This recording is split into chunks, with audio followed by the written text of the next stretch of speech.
రాధా, ప్రపంచ చరిత్రలో నాలాంటి దరిద్రమైన భర్త ఎవరికైనా ఉంటాడంటావా? నీ మాజీ ప్రియుడికి నేను ఉప్మా తీసుకెళ్లి తినవాలా? అలా చేస్తే ఎవరుకుంటారు తెలుసా? చిచ్చి చిచ్చి చిచ్చి, నేను ఇచ్చినానంతే. మీరు వెళ్ళకపోతే నేను వెళ్తా. అప్పుడు నా గోపి, రాధా నీకు పెళ్ళైనా పర్వాలేదు, మనం ఎక్కడికైనా లేచిపోదాం అంటాడు.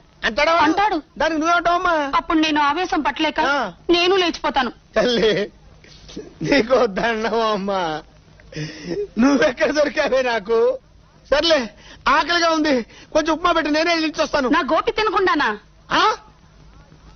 నా ఇంట్లో చేసిన ఉప్మా నేనే ముందు తినకూడదు అన్నమాట. గోపి తిన్నాకనే.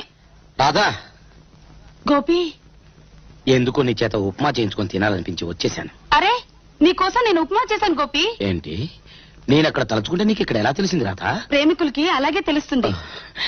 దీన్ని ఏమంటారు? ఉప్మా ప్రేమ అంటారా? అలాగా? మీ మొహాలు తగలయ్యా, కట్టుకున్నవాడిని నేను